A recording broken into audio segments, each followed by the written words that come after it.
Hello everyone. मेरा नाम ममता यादव है। यूपीएससी सिविल सर्विसेज 2020 में मेरी ऑल इंडिया रैंक 5th आई है।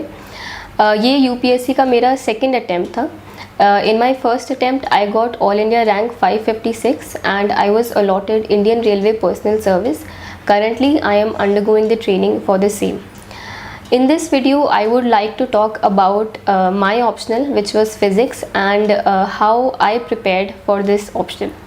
First of all, physics is it's not a very common optional in UPSC, which can be for many reasons. Many people think कि इसको prepare करने में बहुत ज़्यादा वक्त लगता है और या फिर जो questions होते हैं वो मास्टर्स लेवल के होते हैं. But I would say that काफ़ी इस ऑप्शनल के प्रोज भी हैं. मेरे दोनों अटेम्प्ट्स में ये एक काफ़ी स्ट्रॉन्ग पॉइंट था मेरे लिए. For example, this is a very objective optional. तो अगर आप एक सर्टेन लेवल का हार्ड वर्क इसमें पुट इन करेंगे, then you are assured of the result. Then it's a static subject, तो आपको वो भी एक टेंशन नहीं रहती है कि आपको कंटिन्यूसली करंट अफेयर्स का मटेरियल इसमें अपडेट करते रहना है. Then for someone who is in a science background like I was, I have done my BSc in physics honours. So studying general studies on a long stretch can often be a little bit boring. तो मैं कहूँगी कि उस तरह से भी physics optional एक अच्छा ब्रेक बन जाता है कि आप अपनी GS प्रेपरेशन से.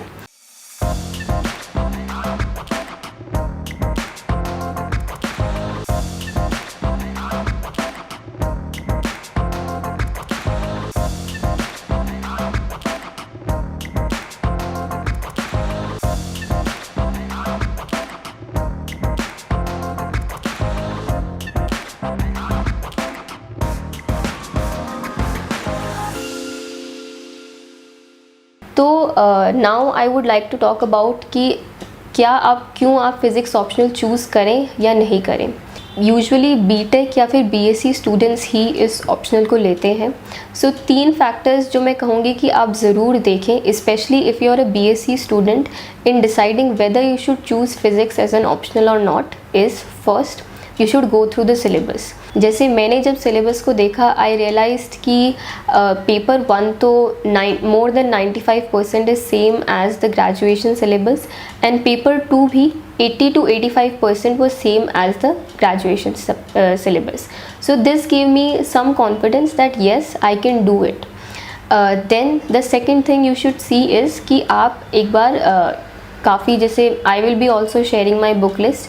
You can go through the book list of other toppers also to see if these are the same books that I did in my graduation or not. For me, I realized कि जो books हैं वो वही हैं जो मैंने अपने college में पढ़ी थी. So that also became a factor in choosing this.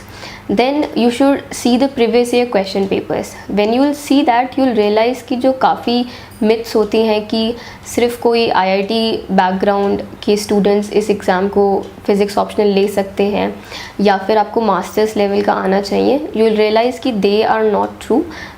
So you should definitely, especially if you're a science graduate student from physics honors, you should definitely give this optional a consideration. Now I would talk about the preparation.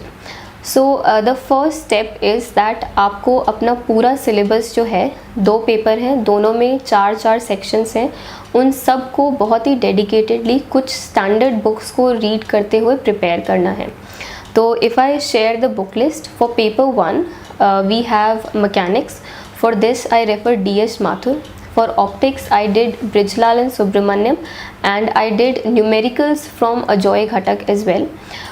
For electricity and magnetism I did Griffiths. For thermal physics I did Garg, Bansal and Ghosh. Then coming to paper 2, for quantum physics I did MC Jain along with numericals from HC Verma. Then for atomic and molecular physics I refer to Rajkumar book. Then for nuclear physics I did SP Patel and DC Tayal. दोनों में से आप selectively अपने syllabus को देखते हुए, you don't have to do these books entirely. Syllabus के हिसाब से you have to prepare the topics. Then for solid state and electronics, I refer to Puri and Babbar and Principles of Digital Electronics by V.K. Mehta. तो ये जो सारी standard books हैं, आपको इनके हिसाब से you have to make your own notes, you have to also do the numericals. At least जो सॉल्व्ड एग्जाम्पल्स हैं बुक में वो तो ज़रूर सॉल्व करने हैं। अगर टाइम मिलता है तो you can also look in to the unsolved questions that we have.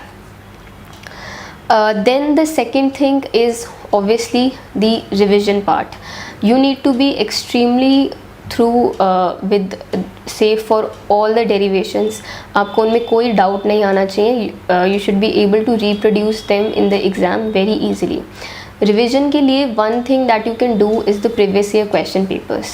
So you have to solve say at least the last 20 years के जो questions हैं, आपको उनकी डेरिवेशंस भी सॉल्व करनी है और जो भी न्यूमेरिकल्स उनमें हैं you have to solve them also.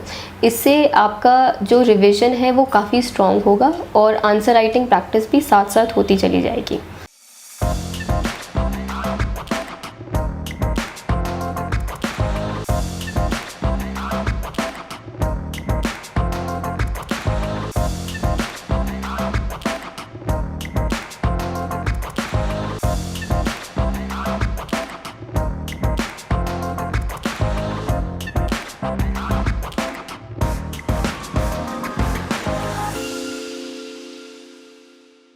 Then the third thing I would say that for physics optional also you should join a mock test series. The thing, the way mock test helps is कि इससे आपकी जो presentation है वो improve होगी. You will be able to get the confidence in handling say some unknown और difficult numericals come. So you will understand कि उसको कैसे handle करना है, कैसे time manage करना है. And जैसे कि काफ़ी बार क्वेश्चन में अगर कोई लिखा है कि व्हाट इज़ ज़ीमन इफ़ेक्ट, तो कि कितने मार्क्स के हिसाब से आपको उसमें कितना कंटेंट लिखना है, ये सारी चीज़ें आपको काफ़ी अच्छे से समझ आएंगी if you are giving mock test paper. So in the end I would say that optional is extremely important, because if you look into the mark sheet of anyone who has qualified, you'll realize कि percentage of marks जो optional में score होते हैं it is lot more than what one usually scores in GS. इसीलिए please give a lot of importance to your optional preparation. Choose it wisely. There is always some optional that according to the market people will refer to you. Don't go by such trends. Choose an optional which you are interested in, and if you have done graduation in a subject, I would say please give it a consideration, क्योंकि जो subject आपने 3 साल पढ़ा है वो definitely आपको help करेगा इस ऑप्शनल की प्रिपरेशन में, सिविल सर्विसेज में भी. On this I would like to wish all the candidates a very good luck for with their UPSC preparations. Thank you very much.